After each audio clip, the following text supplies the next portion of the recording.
welcome to Unveil Your Brilliance with Angilie Kapoor here on the Win-Win Women TV network, where each week we explore helping you to break free from the illusions that are holding you back.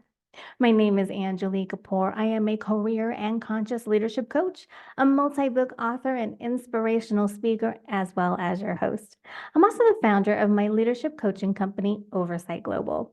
Now, at Oversight Global, we are on a mission to address the consciousness crisis in the world, one leader at a time.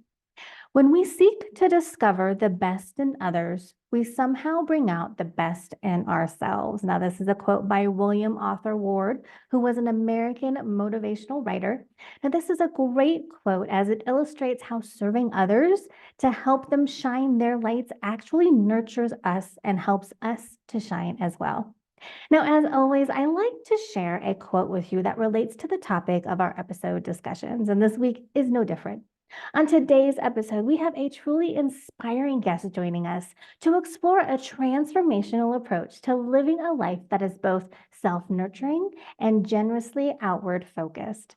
But before I bring her on, again, just a friendly reminder to keep a lookout for our episode segments, our show pillars, which we make sure we touch on each week. They are brilliant mindset, breaking free, and brilliant strategies during our discussion.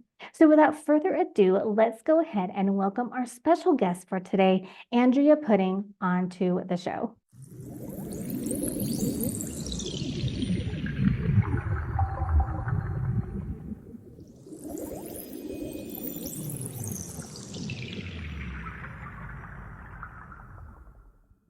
Now, I am so thrilled to have our guest for today here with us. Now, before I bring her on, let me tell you a bit about her. So today we're joined by conscious entrepreneur and the founder of Chocolate and Coffee Day for Religious Harmony, Andrea Putting. Her best-selling and award-winning books, Compassionate Prosperity and Compassionate Purpose, weave together the threads of social mission with the quest for deeper meaning in our lives. As a speaker and podcast host, Andrea advocates for unity and the potent impact of storytelling. She's the founder of Putting Words, a self-publishing house where she empowers emerging authors to carve out their own paths to bestseller status. So get ready to be hit with some knowledge, be inspired and empowered as we welcome Andrea Putting to the show. Andrea, welcome to Unveil Your Brilliance. Thank you so much for joining us today.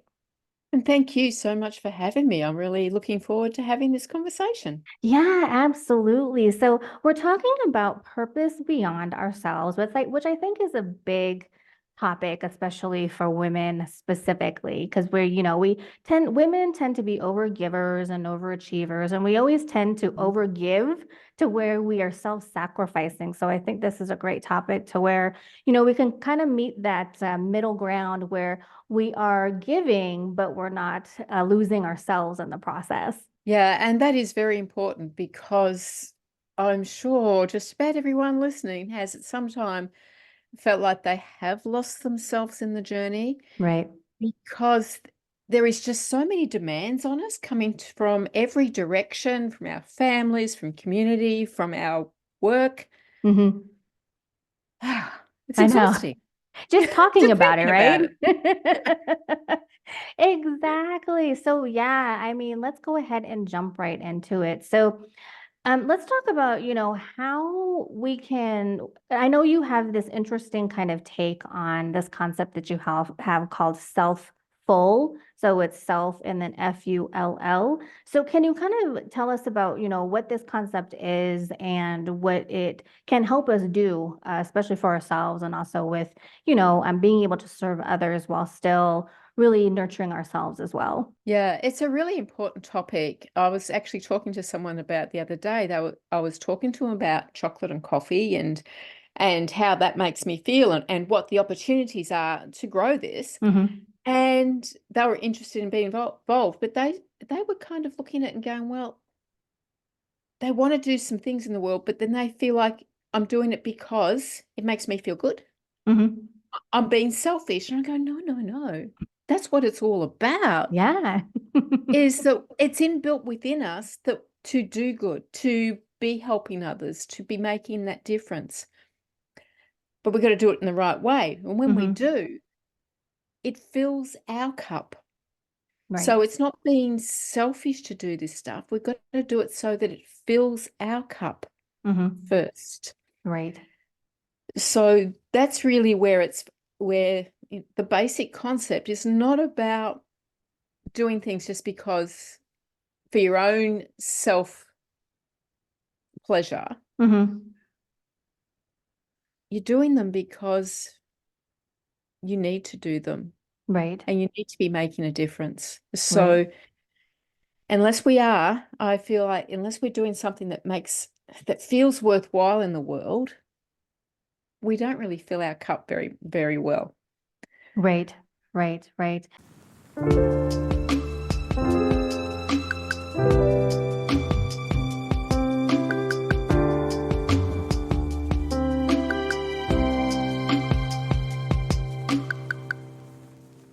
Yeah, I was actually talking to somebody else on a similar topic, but she was talking about how, when we're really doing something that, inspires us and really lights our passion, we feel so good about, serving others and doing what makes us feel good. And she was kind of relating that to, letting others be able to do that for you and letting them kind of share that same feeling that you have, kind of that high that you get when you are serving others and like you're saying, you're filling your cup. And so, yeah, I think that's important for people to recognize the difference between doing something that energizes you and you feel good about versus, you doing something that has come from obligation or you Mm, feeling that, this is something that you have to do, but the feeling that you get when you're doing it is more of a resentment. You know what I mean? So yes, yeah, I think that's right. that's important for us to kind of recognize the difference and know from those two different types of feelings what things we should be doing versus things that we shouldn't be. Absolutely. And that's a really good marker for us in that. Are we feeling any resentment, any like, I just don't want to do this. I'm feeling like I have to do this. Right, exactly. That's where we come unstuck. I mean, there's always going to be the things that we have to do, Hmm. but it's our attitude to them that is where we're at. If there's any sense that you that you can do the things that you want to do that make a difference, it turns your life around. Oh You yeah. just it feels like, well, your heart's on fire, isn't it? Hmm. You're energized by doing those things. They don't drain you anywhere near as much. Exactly. Exactly.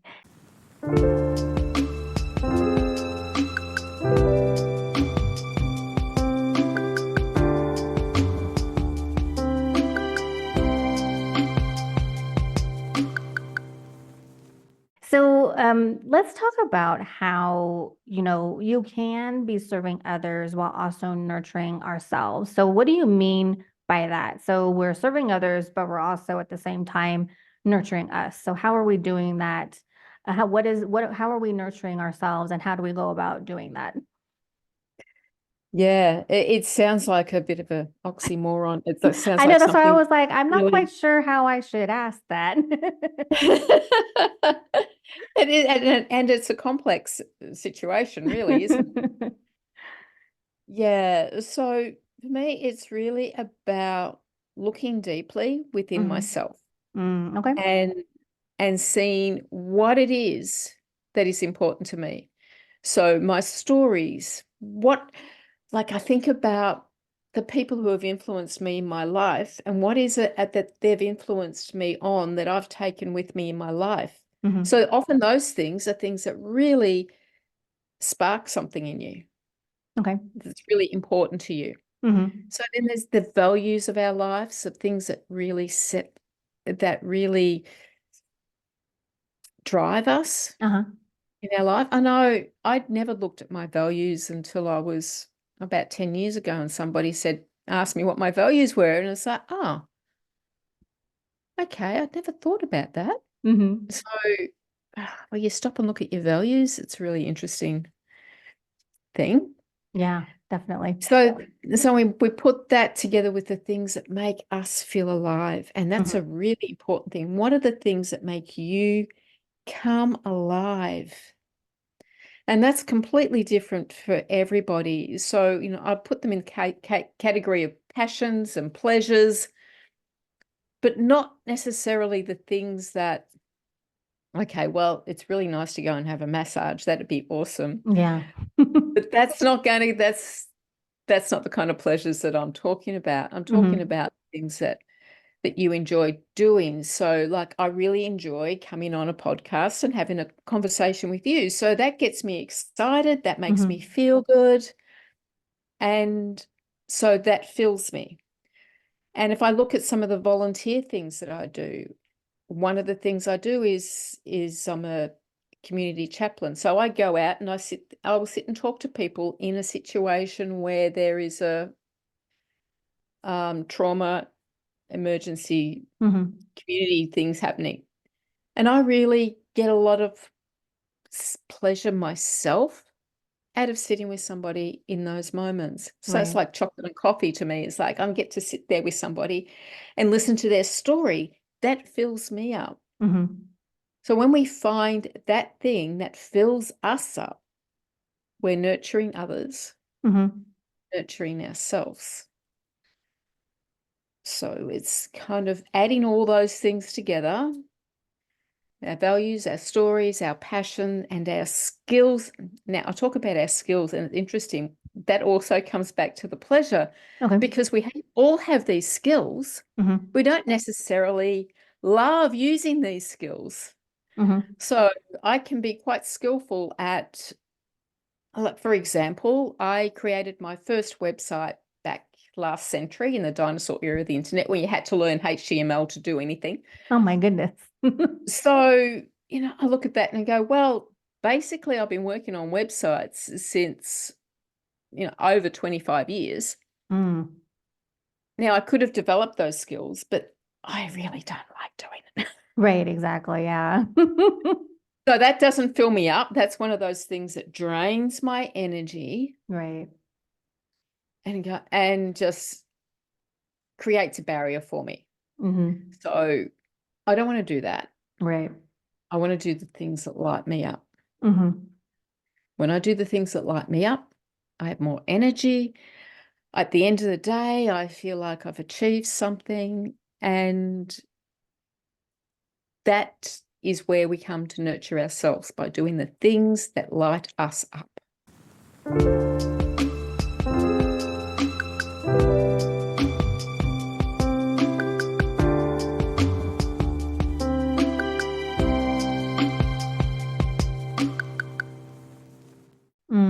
Okay. Okay. So what strategies would you kind of recommend for somebody who kind of is in that boat where they're just kind of, doing the things every day that they need to do, but they're not necessarily doing them because they make them happy or they nurture them. So if somebody is listening and wanting to really start doing things that are, really nurturing to people that they're serving as well as to themselves, what would your recommendations be of kind of like the first three steps that they could easily start doing today that would help them get going in that right direction? Yeah, I would suggest that they start with making a list of all the things that they have to do Okay. and look at is there a way that you can reduce that? Is there someone you can hand some of that over to? Hmm. This is it you that has to do it? Right. That's always a very good place to start. Is there someone else who can do that? Hmm. So that can help. And sometimes there isn't. Sometimes you just feel like there's nothing else. Right. So then I would look at each one of those things that you have to do and find something within that brings you joy. Hmm. So, for ex probably a bad example, but I'm just thinking, like, one day a week I look after my granddaughter. I've been looking after my grandchildren. My grandson's just gone to school.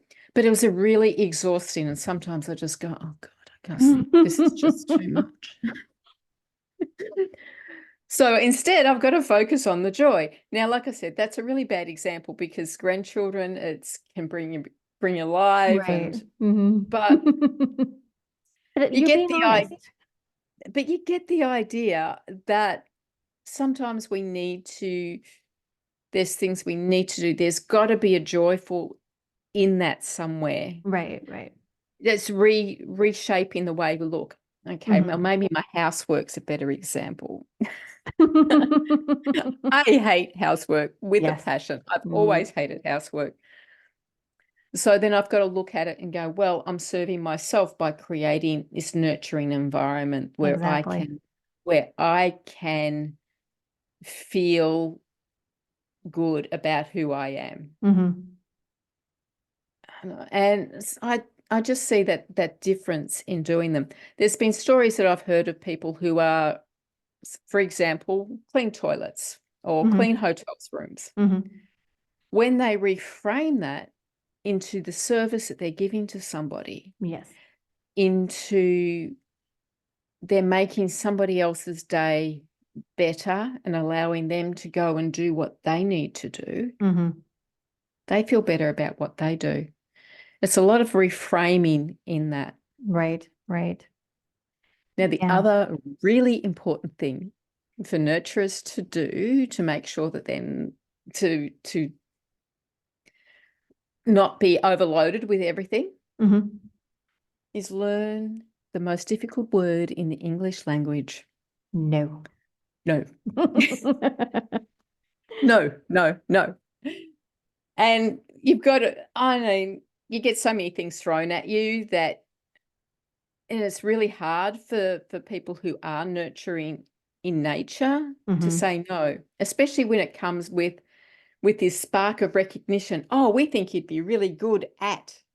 I don't want to go there. You say, oh, yes, I can do that. Yeah.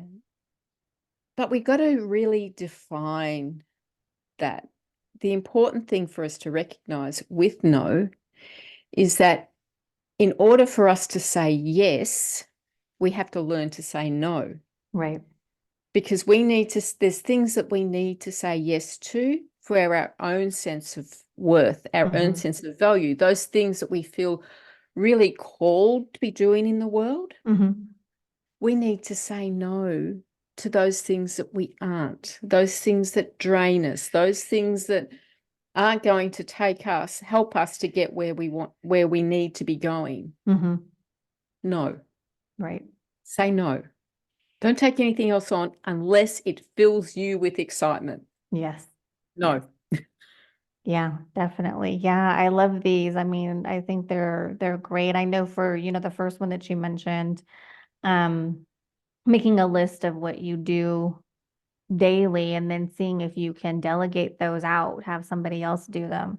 Super important. A few years ago, I learned how to use return on investment in regards to the different things that you do. And in return on investment, not just in regards to money, but in regards to your energy and your efforts. Is me doing this task, is it worth me putting in the time and the energy for me to do it? Or is it better if I just have somebody else do that so I can focus on things that will be doing that for me? And then, yeah, definitely learning to say no is a hard one, but it's super important, especially like you mentioned, for us women who tend to overgive. We can't serve from an empty cup. And if we're continuously taking on things when we really shouldn't be, because we're not operating from, a place where we are able to fully give, then that's not good for anybody, us or who we're serving. So yeah, I love that. Learning to say no. It's hard, but it is super important to learn. Yeah, and sometimes people who ask you to do things, you don't want to let them down. We're people pleasers. Exactly. Yeah. We don't want to let people down, and so we just kind of will say yes to everything. Yeah, yeah. I Stop don't, I doing that. can't exactly. I can't tell you how many women I've run into who kind of get into this place to where, they're constantly being asked to watch their grandchildren.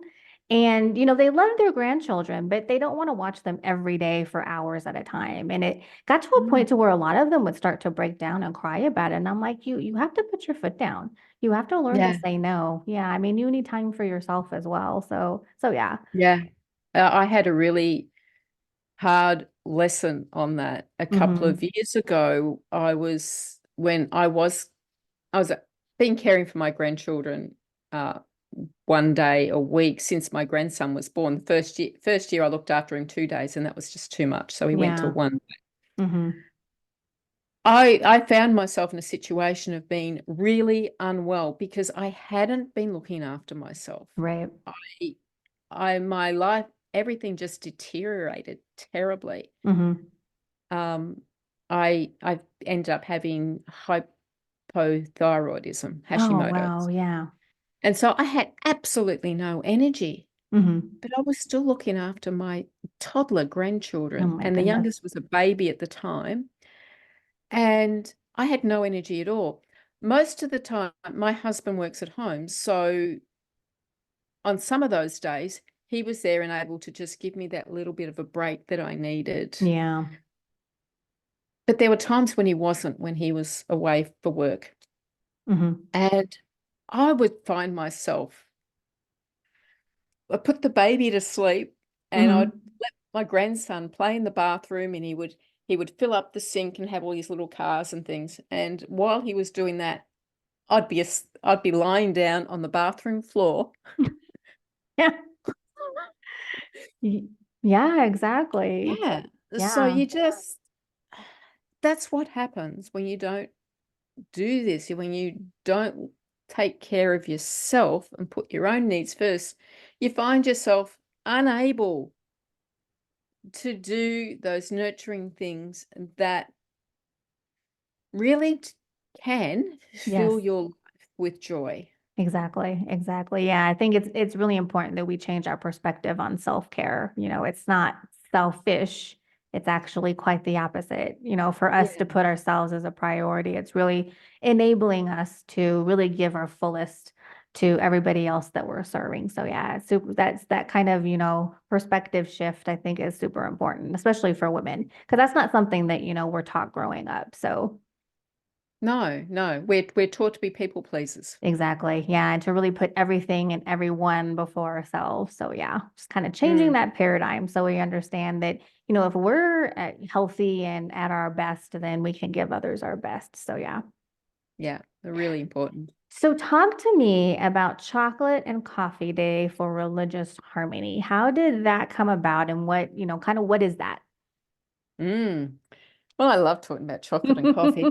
Me too. Two of my favorite things together. So that started as a response to an event that happened here in Australia back in 2014. There was a siege in a chocolate cafe. A gunman had gone in, and he Oh, was a Muslim, wow. and he was claiming to do this in the name of Allah. Mm, And sadly, at the end of that, there was two innocent victims were killed and the gunman.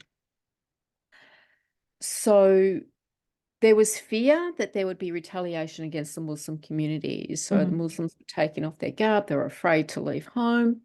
But instead, what happened was 150,000 people took to social media in that city and said, I will ride with you. Oh, wow. So they're offering to ride public transport with them to keep them so they'd feel safe. Yeah. So there was this outpouring of love Hmm. instead of hate. That's wonderful. Yeah. And so I thought about this for quite a long time, and I thought, well, why is it that we wait until there's a tragedy Hmm. until we say that we are a people who of love and acceptance? Why is the majority of people being silent about this? Hmm. So I decided to start chocolate and coffee day. Well, it just kind of, I don't know if I even decided, it just kind of evolved into my life. And so it was very simple concept of encouraging people to reach out to someone who is different to them, whether it's religion, culture, or any other kind of difference. sit down with them and have chocolate and coffee, because sitting down with a cuppa is kind of a comfort zone for people, no matter what culture they come from. Yeah, that's true. And just share each other's stories, listen to each other, and get to know what the other person is, who they are, where they've come from, what makes them who they are. Hmm. And when we do that, we do break down barriers between cultures, differences, in any intolerance can Right. be broken down by doing that. Yeah. And so that's the basic concept. And I kind of, well, we don't need to do that just one day a year, which is why I kind of go into chocolate and coffee breaks to encourage people that we can do this all the time. Hmm. And there's also greater opportunities, because I've done it in conferences and retreats and things like that as well, because it's a way of people connecting with each other Right. in a bit of a deeper level than they might if they were, just Yeah. random people in an event. That's true. That's true. I love that. Yeah, my husband and I, we actually travel the world full time. And one of the reasons why we do that is because we do love, meeting people from different, backgrounds and cultures and learning, how they're different and from their different perspectives and things like that. Yeah, I definitely feel like it's super fascinating to get to know about somebody who's different, versus being scared of somebody who's different, So yeah, I think it's important in order for, like you said, us to break down barriers and really start to understand each other and it's just how connected we really are. And that, differences are to be embraced and valued and not be scared of or, made into things that are negative. So yeah, I love that. That's great that you've Yeah. done something like that. Yeah. And what we find when we do that is that we discover that people who seem so different, Yeah, they're we're actually actually we're not. actually Yeah, very similar. We're actually the exactly. Yeah. same.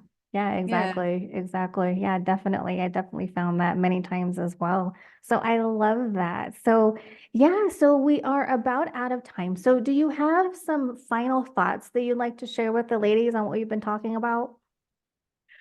Oh, I would love them to jump on and grab one of my free ebook, free that just gives them a little bit of a guide on Hmm. how they can find themselves, and those steps, those things that we just talked about will be listed in there, and be able to give them a reminder of what they can do to fill their lives with joy.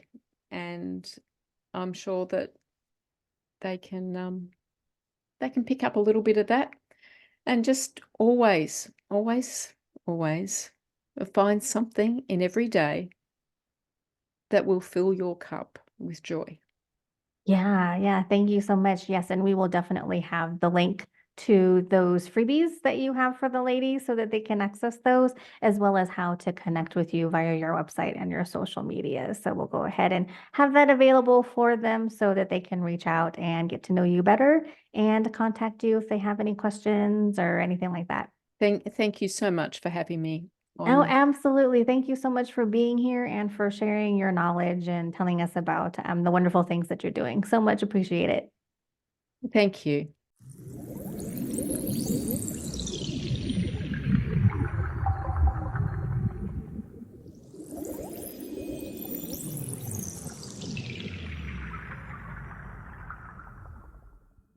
Okay, and that is it for today's episode on Filling Your Cup First, the path to purposeful service with our special guest, conscious entrepreneur and best-selling author, Andrea Putting. I want to thank Andrea again for joining us today and for sharing her incredible wisdom and insights with us on how to be of service to others while also nurturing ourselves. And I also want to thank you, beautiful soul, for being here with me today as well. As I've mentioned before, I don't believe in coincidences, and you, bright light, were meant to be here to receive whatever it is you were meant to receive from this episode today. So keep it up, keep showing up, and making progress towards unveiling your brilliance. Now, if you're here with me live, be sure to join me in the second half of the show for Brilliant Connections, where I get to meet you and get to know you, and you're able to ask me any questions you might have from today's episode topic or the show. If you're catching this on replay, thanks so much for watching. I hope that you'll check out our previous episodes as well at winwinwomen.tv/show/unveil your brilliance, as well as join me live next week. Remember, like American motivational writer William Arthur Ward said, when we seek to discover the best in others, we somehow bring out the best in ourselves.